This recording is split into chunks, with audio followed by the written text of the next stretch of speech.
दोस्तों नमस्कार, आपका हमारे YouTube चैनल में स्वागत है।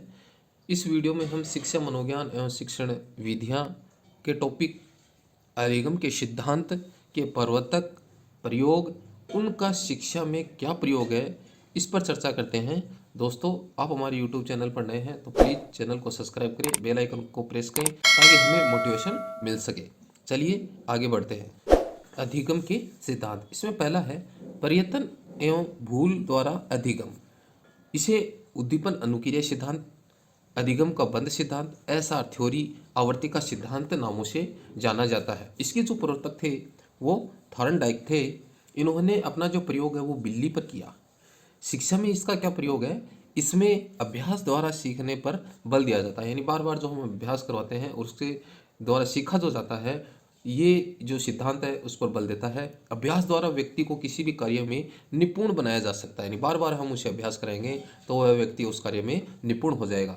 गणित और विज्ञान जैसे जो विषय हैं उनके लिए ये सिद्धांत बहुत उपयोगी है। त्रुटियों का निराकरण, इस सिद्धांत के द्वारा क्योंकि हम बार बार उनको अभ्यास कराएंगे वह व्यक्ति त्रुटियां कम करेगा। इसके मुख्य जो नियम हैं, पहला इसमें तत्परता का नियम, अभ्यास का नियम और प्रभाव का नियम। इनकी चर्चा एग्जाम्स में बार बार की जाती है, चाहे वह आरपीएस से संबंधित हो, सीईटी के एग्जाम हो या शिक्षा मनोविज्ञान का जो सिलेबस जिसमें शामिल किया जाता है, टॉपिक जिसमें शामिल किया जाता है, इन नियमों की उसमें बार बार चर्चा की जाती है कि थॉर्नडाइक का जो प्रयत्न और भूल द्वारा अधिगम जो सिद्धांत है उसके मुख्य नियम कौन कौन से हैं, यानी इनमें से कौन सा नहीं है। ये इस प्रकार का जो प्रश्न है बार बार पूछा जाता है। अनुक्रिया द्वारा अधिगम, इसे संबंध प्रतिक्रिया सिद्धांत भी कहा जाता है, कंडीशन रिस्पॉन्स थ्योरी के नाम से भी जाना जाता है। इसके जो प्रवर्तक थे वो पावलोव थे, रूस निवासी थे।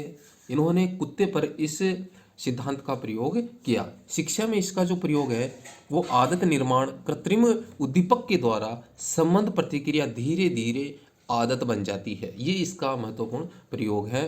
भाषा का विकास, छोटे बालकों को वस्तुएं दिखाकर शब्दों का ज्ञान करवाना, यानी हम बच्चों में भाषा का जो विकास करते हैं उन्हें क्या करते हैं, वस्तुएं दिखाते हैं और वस्तुएं दिखाकर उसका नाम पूछते हैं, यानी चित्र दिखाते हैं, चित्र दिखाकर उसका नाम पूछते हैं। तो बच्चों में क्या होती है, भाषा का विकास होता है। ये इस सिद्धांत का प्रयोग है। मनोवृत्तियों का निर्माण, बुरी आदतों को त्यागना, सुलेख व अक्षर विन्यास जैसे विषयों के शिक्षण में यह बहुत उपयोगी है। अंतर्दृष्टि द्वारा अधिगम, इसे शूज का सिद्धांत, थ्योरी ऑफ ऑपरेंट कंडीशनिंग के नाम से भी जाना जाता है। इसके जो प्रवर्तक थे इनमें कोहलर, कोफका, वर्दईमर, ये जर्मनी निवासी थे, ये इसके प्रवर्तक थे। इन्होंने वन मानुष पर इस सिद्धांत का प्रयोग किया। इसका शिक्षा में प्रयोग है। छोटे बालकों के समक्ष वस्तु प्रस्तुत करने में वे आवश्यक संबंधों का प्रत्यक्षीकरण शीघ्र कर लेते हैं। स्वयं समस्या का हल प्राप्त करने के लिए बच्चे प्रेरित होते हैं। ये अंतर्दृष्टि द्वारा अधिगम सिद्धांत से संबंधित है।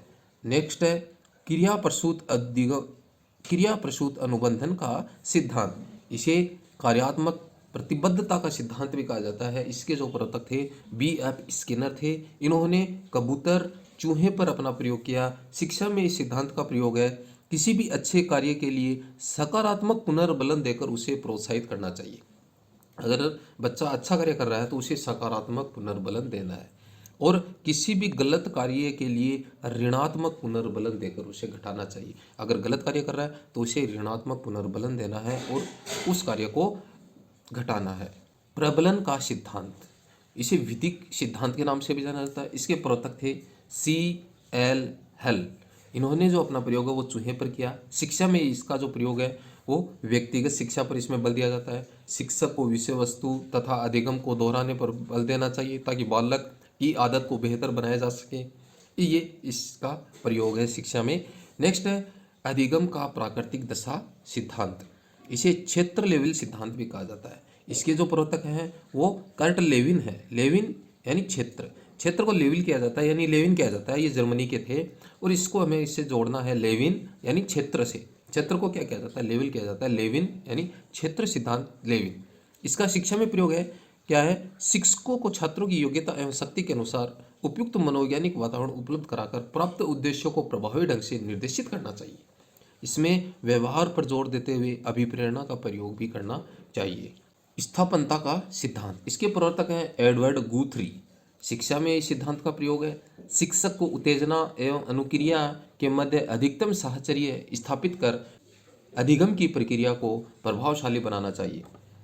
नेक्स्ट है उद्देश्यवाद का सिद्धांत, इसके प्रवर्तक हैं टॉलमैन और इन्होंने प्रयोग किया बंदर और चूहे पर इस सिद्धांत का प्रयोग किया। शिक्षा में इस सिद्धांत का प्रयोग अध्यापक द्वारा इनाम एवं दंड को उद्देश्यों को प्राप्त करने के लिए इस सिद्धांत का प्रयोग करना चाहिए। अन्वेषण का सिद्धांत, इसके प्रवर्तक है जेरोम ब्रूनर। शिक्षा में इस सिद्धांत का प्रयोग अध्यापक को बच्चों में अधिगम के प्रति रुझान पैदा करना चाहिए, विषय वस्तु को प्रभावी क्रमबद्धता के साथ प्रस्तुत करना चाहिए। इस सिद्धांत का शिक्षा में प्रयोग है।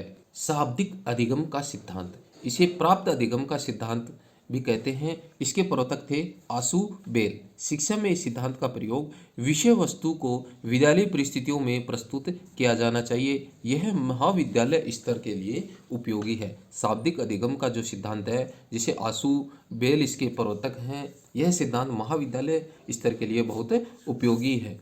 ये हमारे अधिगम सिद्धांत थे जिनका हमने विस्तार से अध्ययन किया है, उनके बारे में जाना है कि इनका शिक्षा में क्या प्रयोग है, उनके प्रवर्तन कौन थे और उन्होंने किन पर अपना प्रयोग किया।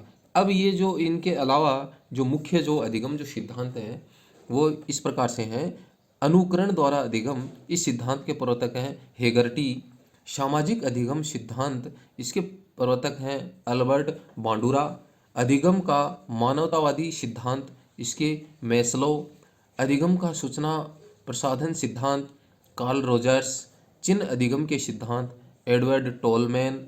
अधिगम सोपानिकी सिद्धांत रॉबर्ट गेने। अधिगम का सूक्ष्म सिद्धांत कोहलर। ये हमारे शिक्षा मनोविज्ञान के अधिगम के सिद्धांत हैं जो हमारे सिलेबस में शिक्षा मनोविज्ञान में विधियाँ में शामिल किए जाते हैं। दोस्तों, आपको ये वीडियो अच्छी लगी हो तो प्लीज़ इसे लाइक करें, चैनल को सब्सक्राइब करें, बेल आइकन को प्रेस करें ताकि इस प्रकार की शिक्षा मनोविज्ञान से संबंधित वीडियो आपको मिलती रहे।